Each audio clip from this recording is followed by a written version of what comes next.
I'm not going to lie to you. I was not expecting to be recording a Locked On Kings podcast tonight after a Kings loss in Utah, especially considering who was out for the Jazz. But look, this is the NBA. Anybody can win on any given night. I'm going to share with you the only thing that matters to the Sacramento Kings after this loss right here on Locked On Kings. You are Locked On Kings, your daily Sacramento Kings podcast, part of the Locked On Podcast Network, your team every day. And now, ladies and gentlemen, it is that time for another episode of Locked On Kings. Hello and welcome into Locked On Kings, your podcast hub for Sacramento Kings coverage all regular season long and soon to be all playoffs long.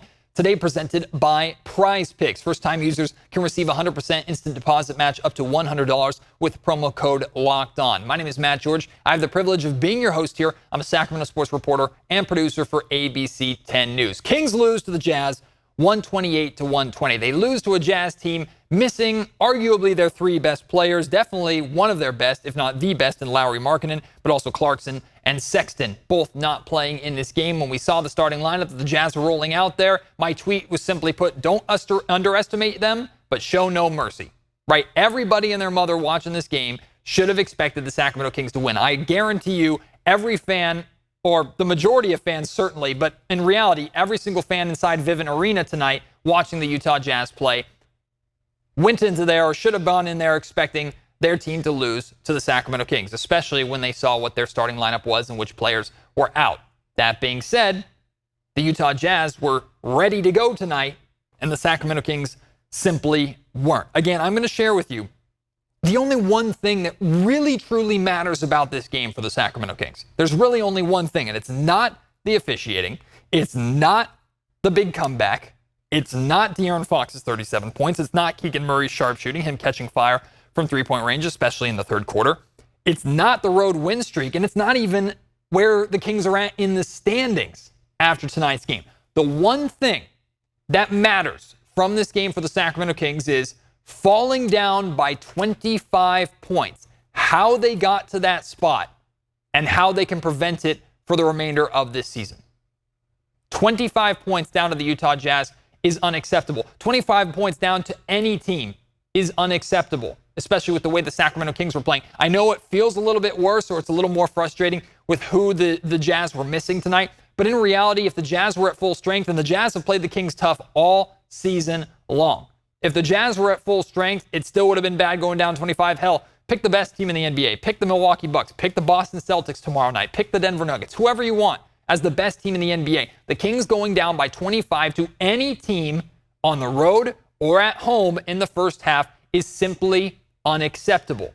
And to me, it's not that the Kings went down 25. It's not just that. It's not that the Kings came out flat. And look, I'm fairly confident that the Sacramento Kings did not walk into Vivint Arena with this big head and this ego and say, this isn't going to be any kind of problem tonight. Even if fans felt that way, looking at the Utah Jazz roster and looking at the Jazz starting lineup, even if fans felt like, oh, this is going to be a piece of cake for the Kings, I guarantee the Sacramento Kings didn't approach tonight's game like that. They're too good. They have too many experienced players. They have too good of a coaching staff with head coach Mike Brown at the helm. Like, there's no way the Kings simply walked in and underestimated their opponent. That's not what happened. The Jazz walked in ready to play. The Jazz exploited the Sacramento Kings defense early on, which every team in the NBA seemingly has done that this season. And simply the Kings offense was not ready to go. That's the most concerning part. The Kings scored just 3 points from the 5 minute 28 second mark in the first quarter to the 9 minute and 5 second mark of the second quarter. Just 3 points over an 8-minute span. And over those 8 minutes, it was not that the Sacramento Kings were just missing shots. And I hope people don't just brush it into the rug and say, oh, this is an anomaly for the Sacramento Kings. You can just throw this into a paper ball and throw it over, or wad this into a paper ball, throw it over your shoulder and forget about it because the Kings offense is not normally going to be like this. You're right. The Kings offense normally is not going to score 3 points in an 8-minute stretch. But the Kings weren't just missing shots. The Kings weren't getting good shots. They were settling for isolation three-pointers, just chucking up shots from the perimeter. It was multiple players, not just one or two guys. The ball movement was not there, and ball movement has been one of the biggest strengths of this Kings team. That's why so many different Kings players finish in double figures. That's why it's so difficult to stop the Sacramento Kings. It's not just Darren Fox doing his thing. It's not just Domantas Sabonis doing his thing, although, of course, they're catalysts to the Kings' offensive success.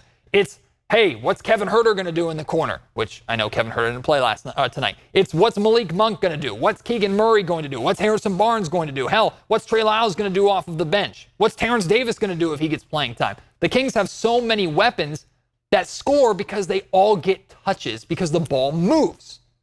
Well, the ball wasn't moving in the first quarter. It was not moving well. The Kings came out flat, they came out slow, and they came out unprepared to run their offense. It's not that they just weren't prepared to play the Utah Jazz. They weren't prepared to play a basketball game. They weren't prepared to play their basketball game. That's what's most concerning. Now, I do feel that this is not cause for panic, right? The Kings have responded time and time and time again this season when they've needed to. And we're going to talk about tomorrow night's game against the Boston Celtics and how the Kings need to respond in that game later on in this podcast. So I'm not freaking out that all of a sudden, oh my God, the Kings offense is in shambles because they were down 25 and they came back and had a chance to win this game. And I think I speak for everybody or the majority of Kings fans when I say we expected the Kings to make some kind of comeback, right? We didn't expect the Kings to just roll over and die and lose this game by 40 on the road. Like, we knew the Kings were going to make a game of it at some point. That's just basketball. That's just a game of runs, right? But we can still be concerned about the way the Sacramento Kings looked and how unrecognizable they were offensively early on. And I want to give credit to the Utah Jazz, right? Here's a roster of players, young players, who are, one, taking advantage of the opportunity and making the most of the opportunity, and number two, they still have a ton to play for.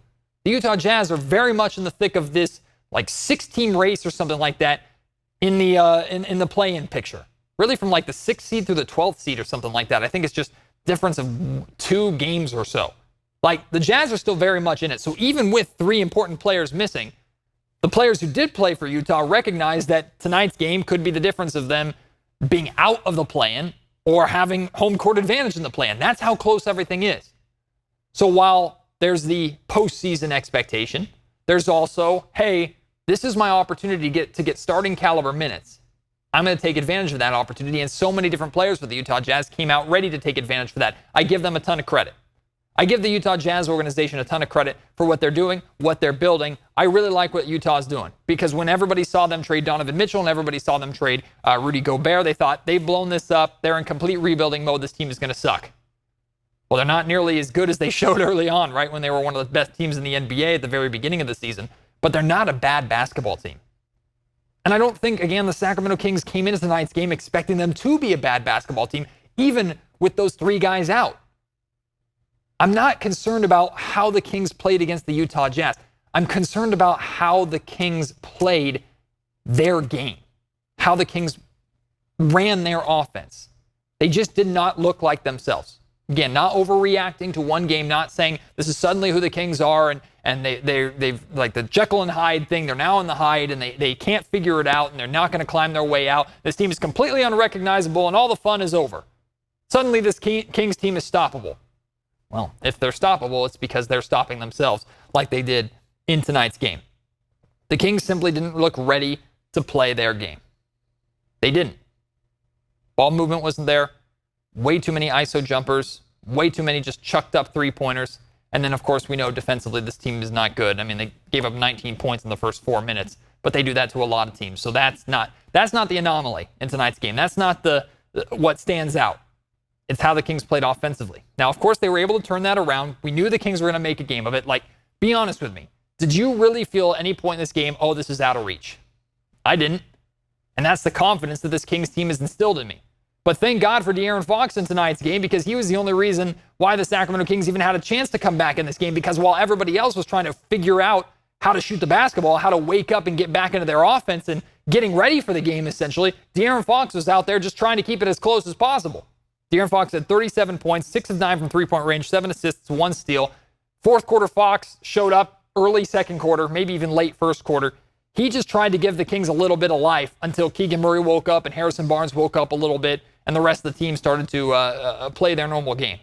Malik Monk also got involved a little bit too. But it was De'Aaron who began it all. And on one hand, it's very nice to see, right? Here's the King star. Lean heavily on your star. De'Aaron, this team is not playing like themselves. Get them back on track. Carry them through. We know Fox is capable of doing that. He shows us again right there. Plus the fact that Darren Fox made 6 threes in tonight's game. What do you do? Like if Darren Fox is hitting 6 threes, which of course we're not expecting him to hit 6 threes a night, but if Darren Fox is going to be knocking down a majority of his three-pointers like he's been doing as of late, what do you do? I don't envy anybody who has to try and stop him, because you have to create enough separation to give yourself the time necessary to try and cut off De'Aaron Fox if he uses his quick first step and attacks the rim. Or if you play up tight and deny that three-point shot, he's just going to blow right by you. What do you do? We're talking virtually unguardable, and De'Aaron Fox looked like it for the majority of tonight's game, and the Kings needed that from him. Big leads really aren't that big of a deal, or rather big deficits really aren't that big of a deal for the Sacramento Kings. We know that they're capable of coming back. 25 points, though. If the Kings fall down by 25, these are the lessons they need to learn. This is where they need to break down, dissect, watch the film from today's game and go, what did we do wrong? Where were we at fault? Not just what the Utah Jazz did to us. What were we doing? Where were the self-inflicted wounds on our part? How can we prevent this from happening again? Because if the Kings are down by 15 points in a playoff game, no matter the opponent, no matter home or away, I expect the Kings to have a chance to come back and win that game. In fact, I expect the Kings to be able to close that gap in a quarter. 25 points, while the Kings are capable of doing it like we saw tonight, in the playoffs, I think you're signing your death warrant. 25 points might be too much in a playoff scenario with playoff basketball. Just my opinion. Again, someone speaking on playoffs when I have not covered a team in playoffs professionally, except for when I was covering the Golden State Warriors in the playoffs last year for ABC 10. So I don't think it's that wild of a take to say if you're down by 25 points in the playoffs, you're in big trouble. I also don't think it's a wild take to say if that's only 20 points or 15 points, Sacramento is capable of coming back from that pretty quickly. But you don't want to have to rely on that. Let's look at the fourth quarter itself. Because after the Kings outscored the Jazz 76-55 in the second and third quarters, and we're going to dive a little bit more into individual performances during that time in a little bit. The fourth quarter, the Kings and Jazz were tied, I think, at 95. So it's a clean slate. You can erase the bad first quarter for the Kings. You can erase the comeback for the Kings. At this point, slate is wiped clean. That context doesn't matter. Kings, Jazz, 12 minutes. Who's going to win? Well, you're looking at the fourth quarter, the Kings lost 33-25 in that quarter. They gave up 33 points. They only scored 25 points. If you want to break it down and just focus on that, the offense wasn't good enough. The defense was around expected. And offense not being good enough was kind of the MO of tonight for the Sacramento Kings. It really was. I know people are going to want to talk about officiating. I think officiating is the fan excuse tonight. I'm not saying that's a bad thing, because I made a comment on social media about Domantas Sabonis not getting calls, right? Walker Kessler, I think, did a fantastic job on Domantas Sabonis tonight. I think he's a really good player, really excited about his future. I like what he's doing, and clearly the Utah Jazz like him. He was also getting away with a lot of contact against Sabonis. Sabonis is also, I mean, these are two big guys. Like they're gonna crash and they're gonna rough and tumble in the paint. That's just the way it is. There should have been some calls that Domantas Sabonis got.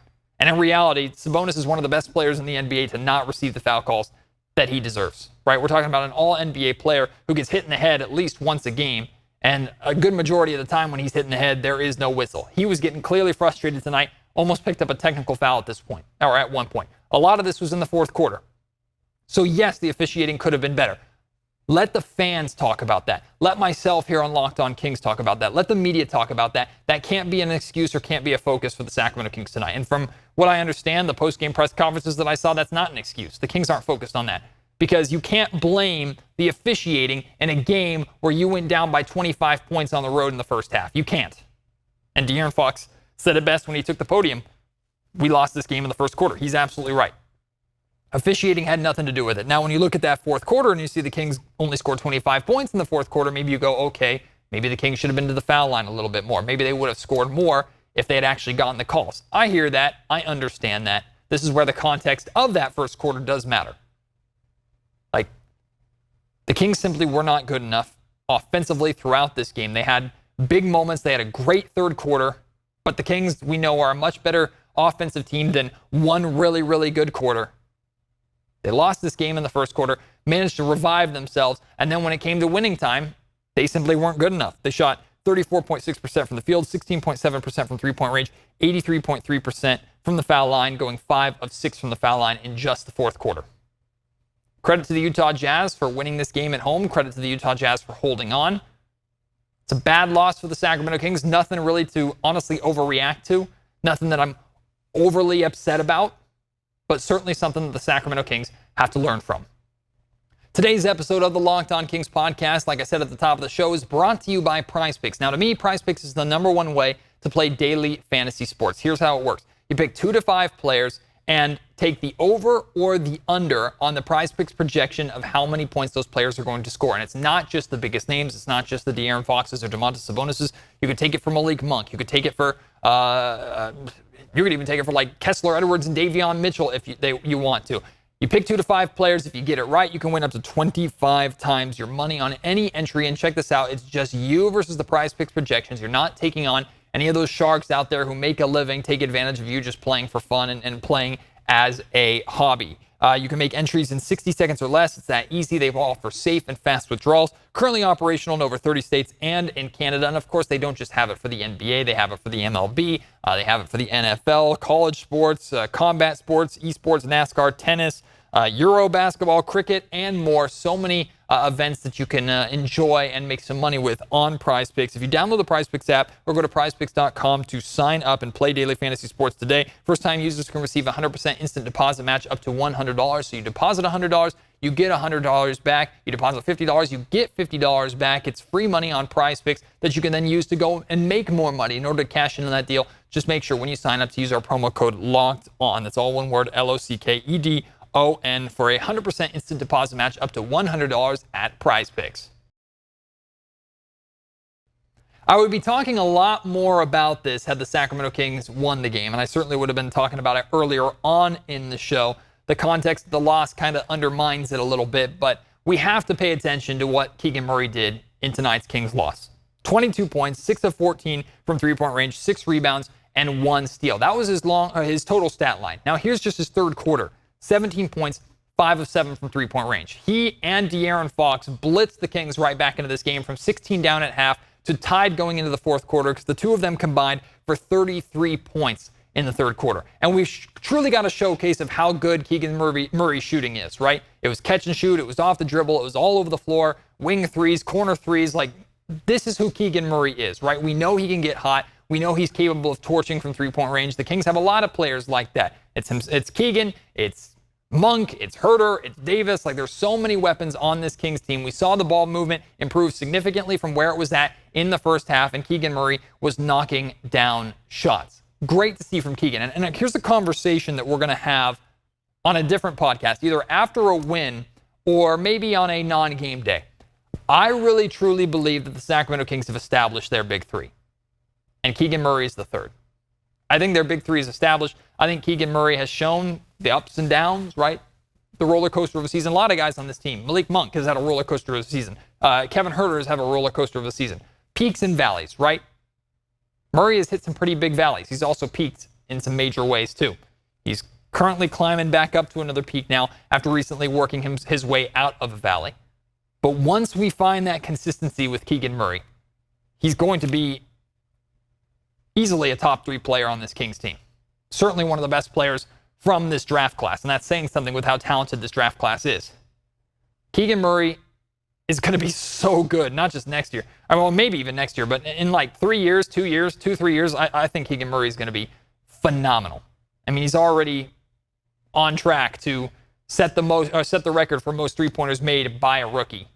And it's not just his three-point game that's going to continue to improve. I think we're going to see Keegan improve as a defender like he's shown over the course of the season. We're going to see him improve putting the ball on the floor, attacking the basket, getting more aggressive around the rim, improve as a rebounder. Like, there's still so much that Keegan can add to his game. And if he's this good now, it's very, very exciting for Kings fans going forward. Here's something of many things that I love about Mike Brown, something that Mike Brown is very consistent with. We've heard a lot about Brown's drill sergeant background, and we know he holds this team accountable, right?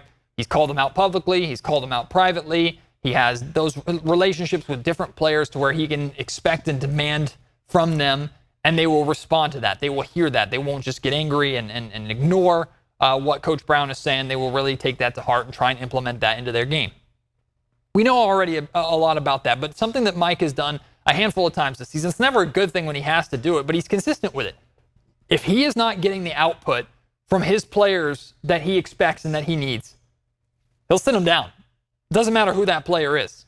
When you go back to what the Kings were doing in the first half, particularly in the first quarter, he couldn't get anybody, starters or normal bench rotation, to get going. So what did he do? He went to Matthew Dellavedova. He went to Keon Ellis. He looked for, some would say, man, you're just throwing stuff at the wall and seeing what sticks. I give him credit for that. Don't reward players with consistent playing time if they're not playing the way that you expect them to. Now, once the Kings kind of cleaned things up and got back into the swing of things, he went back to his normal rotation and leaned heavily on some of his top guys, the guys that are typically getting minutes in those spots. But if the Kings are not going to be ready to go out of the gate, if the Kings are not going to play their basketball out of the gate, if they're clearly not ready or not performing at the level that he expects, he is going to find someone that will. And there are guys on that Kings bench sitting at the end of the bench that are chomping at the bit to play, just like the Utah Jazz have players that got the opportunity to play tonight and took advantage of it and beat one of the best teams in the NBA in the Sacramento Kings. So he knows that if Malik's not ready, and I'm not singling out Malik, I'm just using him as an example. Hell, if De'Aaron's not ready, if Davion Mitchell's not ready, if Domantas Sabonis isn't ready, Trey Lyles isn't ready, he's got guys that are there that'll step up and take that spot. And it's not just guys who are coming in and maybe they're off to slow starts offensively. They're not shooting the ball well. It's defense. It's hustle plays. It's moving the basketball. It's playing Sacramento Kings basketball. If you're not going to do it, sit down next to me. I'll find somebody who does. He follows through on that threat. That's why he has that respect. And I thought, even though it was very limited sample size and nothing was going right for the Kings at the time, I thought Keon Ellis actually had some really good moments in that first quarter. He picked up full court defense a couple of times, forced a turnover. I thought Keon Ellis and the Sacramento Kings players that normally don't play, when they come in, they at least did something, or they tried to do what Mike Brown expected of them. I think he had 12 players, Mike did, 12 players who played tonight. I like the consistency from Coach Brown. It's kind of strange to do this after a Kings loss, but it is time for our Nissan Most Electric Player of the Week, brought to you by the all-new, all-electric 2023 Nissan Aria. And this week, it's easy. It goes to the NBA Western Conference Player of the Week, Domantas Sabonis, who averaged a triple-double and a block and a half per game last week. He won it consecutive weeks, so second week in a row that Domantas Sabonis has won the award. He now has 3 Western Conference Player of the Week awards this season. There are only 4 players that have won 3 or more: Giannis Antetokounmpo, Joel Embiid, Dame Lillard, and Domantas Sabonis. That is elite, arguably MVP caliber company that Domantas Sabonis is with. And Domantas, his game is so versatile. He plays in so many different ways, right? We see him as the facilitator who's constantly looking for his teammates. We know the Kings run the ball through him in the high post. He can score on the block, score in the low post, shows the physicality, has shown an ability to step out and hit the 3 this season. He's fierce. He's electric. He's stunningly powerful, elegantly powerful at times too, with his footwork. Of course, the strength that he has in the paint. These are all things that also describe the 2023 Nissan Aria, that packs pin-to-your-seat power and premium intelligence all in one electric vehicle. The all-new, all-electric 2023 Nissan Aria, the EV for people who love to drive. Shop now at nissanusa.com. This episode of the Locked On Kings podcast is also brought to you by Built Bar. And since it's March, it's not just March Madness in college basketball. We have Built Bar Madness. The bracket is back, and it is time for you to get the Mint Brownie Bar, not just back to the Final Four, but to the championship round, and give it the victory that it deserves. The Mint Brownie Bar is the best bar that Built has out there. But if you have your other favorite bars, you can go and vote on them right now.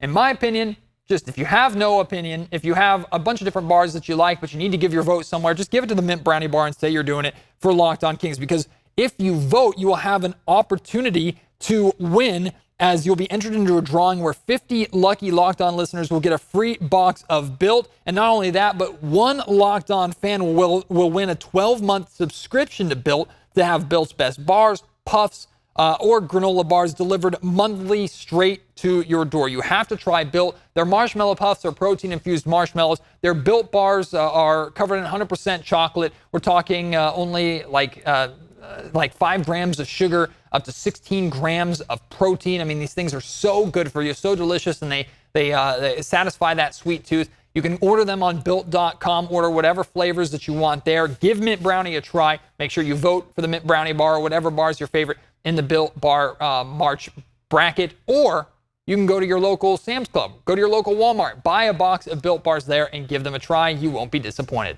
So now we look at Boston tomorrow. No excuses. You had a chance tonight, first night of a back-to-back, to win an extremely winnable game against a very shorthanded team. You failed. Nobody's going to feel sorry for you with the Boston Celtics tomorrow. The expectation is the Celtics will win tomorrow. They've earned that. They're a championship caliber team, whether it's at home or on the road, does not matter. Now, I expect the Sacramento Kings to play the Boston Celtics very, very tough, the same way the Kings played the Milwaukee Bucks very, very tough here in the Golden One Center recently. I expect it to be a close game. I expect it to be a fun and exciting game. And the one thing I do not want to hear at any point tomorrow night is second night of a back-to-back, boo-hoo Kings. Maybe they have tired legs, blah, blah, blah, blah, blah. Even if those are legitimate things to point out, I don't want to hear about it. Again, nobody's going to feel sorry for you. You had an opportunity to secure a perfect road trip. Again, 3-1, still a very good road trip. So nothing that you're going to roll your eyes or turn your nose up at. But if we're talking about specifically second night of a back-to-back, Game 1, you should have handled. You didn't. Game 2, you now have to. I expect the Sacramento Kings response. I expect the Kings to look a lot better than now against Boston. That might not necessarily result in a win, but time will tell with that. But you have the Celtics coming up next, followed up by the Phoenix Suns. The Kings have not lost more than 2 straight games this year.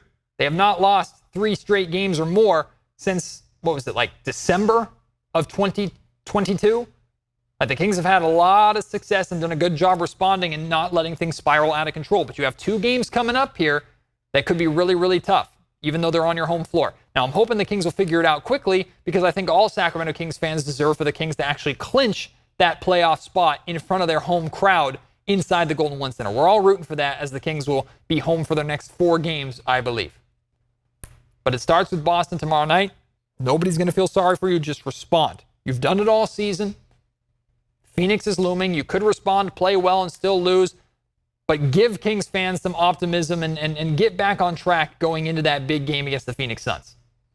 As it turns out, the Kings, standings-wise, they're back in the 3rd seed. They're a game behind the Memphis Grizzlies now and 4.5 games back of the Denver Nuggets. Honestly, not even worried about that at this point. Respond. Show that what happened tonight was a fluke, or at least make us believe that. Show that you can learn from it. Show that you respond from it. Show us that the second night of a back-to-back is not an excuse. If you want to truly be a championship caliber team, you're going to have to find ways to beat teams that are as good as the Boston Celtics. And the Celtics might be the best team in the NBA. Show that you can beat them on your home floor, regardless of the circumstances or the scenarios. Hopefully Kevin Huerter is available to go. Mike Brown said before today's game that had it been a playoff game, Kevin probably would have played, but there was no reason to rush him back. I agree with that decision. Maybe Kevin will play tomorrow night. Maybe he won't. Who cares? Be ready to go. I expect a response from the Kings team, and I'm looking forward to watching that in the Golden One Center tomorrow night. If you're going to that game, let me know. You can reach me on Twitter at MattGeorgeSack. You can email me, mattgeorgesports@gmail.com, or leave your thoughts in the YouTube comment section down below. I would love to have the opportunity to see you there, chat with you, talk to you, and hopefully we're watching and witnessing a nice, solid Kings bounce-back win. I'm hoping for a much more positive Locked On Kings podcast tomorrow night, but no matter what, win or lose, of course, off days, game days, we will have Locked On Kings podcast for you for the remainder of the season going into the playoffs. I can guarantee you that.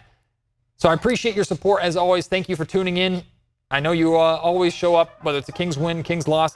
I never take that for granted, and I appreciate that so much. Can't wait to have you join me on the next episode of Locked On Kings. Until then, my name is Matt George. You have been listening to the Locked On Kings podcast, part of the Locked On Podcast Network.